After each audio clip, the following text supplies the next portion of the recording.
Hello, educators. Welcome to the Writers Workshop, and welcome back if you've been here before. In these short videos, I show you a little bit about how teachers can incorporate more choice and voice options in their writing curriculum for middle and secondary schools. And for me, I'm just a former secondary classroom teacher of 20 years and a current teacher educator at Oklahoma State University. And I've just sort of gathered some of my experiences and resources to share with you, especially because not many teachers have had a teaching writing course. And because of our nationwide teacher shortage, we have a lot of teachers in the classroom who could use some additional resources to support the writers. So I hope this is useful for you, and please let me know if you have any questions. So today we're going to talk about teaching writers to use grammar as craft. And so I want to be really clear that grammar is not something that you do on a unit, like let's just do a grammar unit.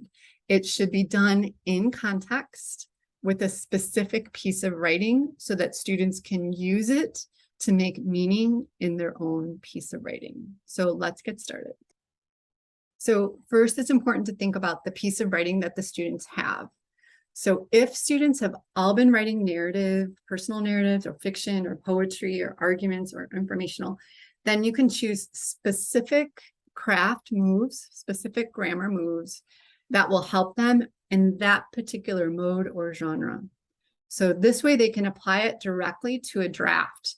So if students have their notebook full of drafts of things or taking a piece all the way through the writing process, it's helpful to wait till almost the end of when something's done, or at least then they have a full draft of something, so that you can then teach a specific technique or craft move that the students can immediately apply.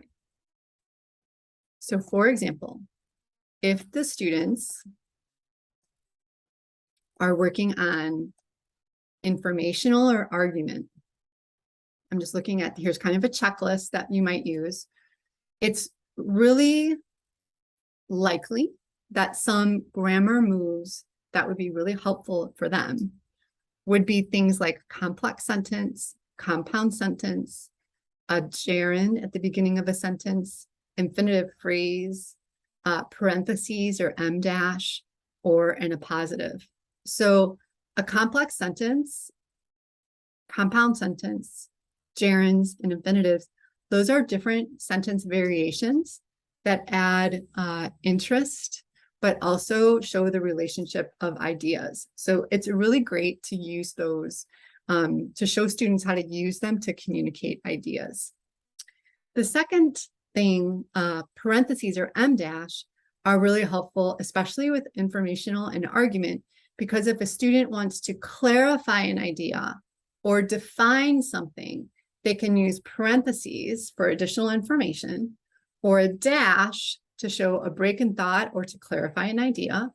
And the appositive with commas is great because you can define your terms also using that. So these are different strategies that you can teach students to use so that it becomes part of their craft and meaning making in their writing. And you see here that I have it color coded. So if students have a draft that they're typing and working on, when they try it, they can color code it.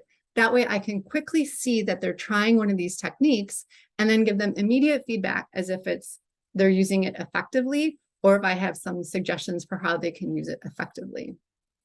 So grammar in context and as craft means, again, that the students already have a working draft of something, and then you can do a mini lesson on how to use it, and then students can directly apply it.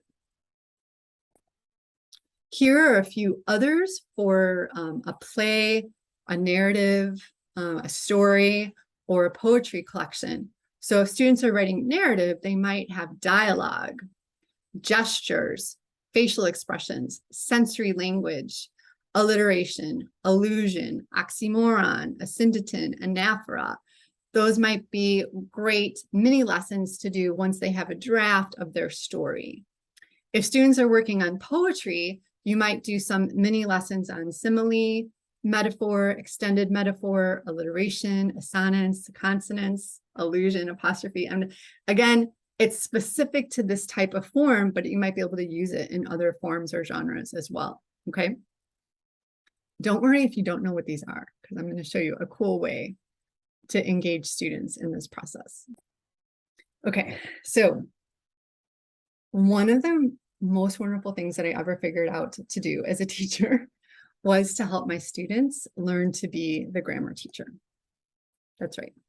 So instead of me working hard to make sure I provided materials to teach my students all these mini lessons, I found that it was really helpful for them to do that mini research projects on different grammar techniques, and then for the students to do those mini lessons instead of me. Now, part of this is because when I first became an English teacher 25 years ago, I honestly, I mean, I knew a lot about how to use grammar, but there were phrases and other kind of techniques that I wasn't aware of. So I was learning them a day or two before I taught them to my students. And in teaching them to the students, I learned it better. So I think that's a really important thing to allow students to recognize they have agency in learning things and they don't have to be dependent on the teacher all the time. So again, as a teacher, what you can do is show them the way and process of doing things and then give them space to do it.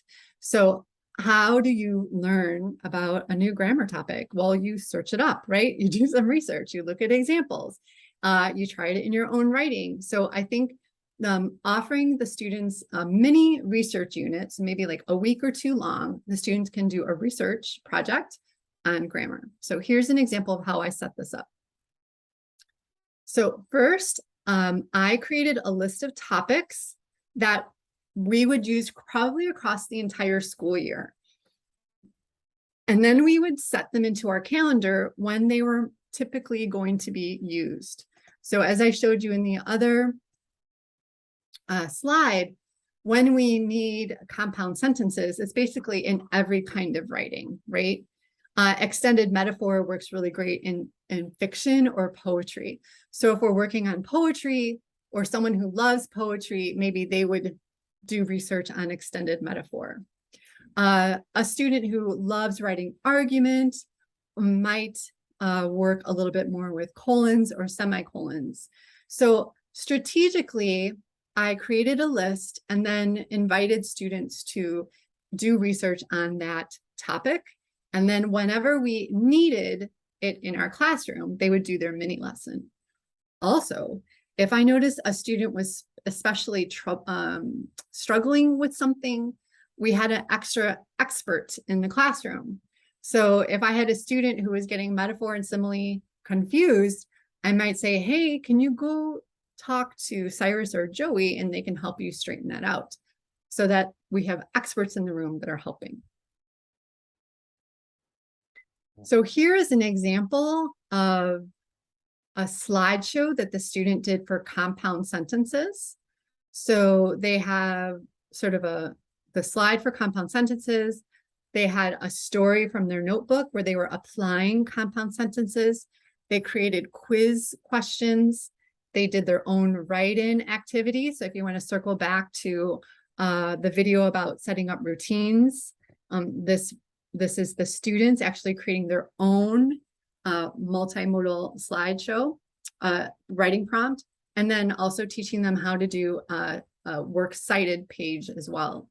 So every student did this template of their research on a different topic. And we had all of these slides on our classroom page. So anytime students wanted to get a tutorial from one another, they could just borrow each other's materials.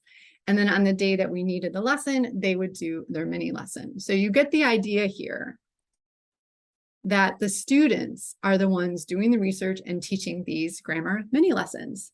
But then they're always used in context. So for example, the student here who did the lesson on compound sentences, on the day she did her lesson, everyone would open up their notebooks to find a draft and then apply the compound sentences in their notebooks. And then the student who was teaching and me would walk around and give feedback about their use of the compound sentence in their writing. Amazing. So it's grammar in context, no worksheets, No marking things right or wrong with a red pen. Though you can see there's a pink pen in here. No mindless kinds of drill and kill kind of things. It's grammar in context as craft. So it's immediately used by the students in their own writing. So here's a sample writing teacher's calendar. So once everyone had their slideshows finished and they've done their research, they sign up, and you can see how we have it. Well, I kind of sign them up strategically depending on what we're working on. So you can see this was actually a calendar from my classroom. In here you see gerund, the people who are teaching gerunds. There's 3 because it was 3 different class periods. The people teaching dash, conjunctive adverbs, semicolon. So you can see they were drafting their argument papers. And while they're drafting, we have the semicolon teachers, so that then they can directly apply the semicolon to their argument essays. Isn't that lovely? So just, again, grammar in context for the specific mode or genre that they're working on. So good. Okay, so here we are at the end of our grammar tutorial. Hopefully you found some ideas that you'd like to try in your own classroom. Please give me an email if you have any questions or would like me to talk to you or your department about how to use this in your classroom. Otherwise, in the meantime, keep writing.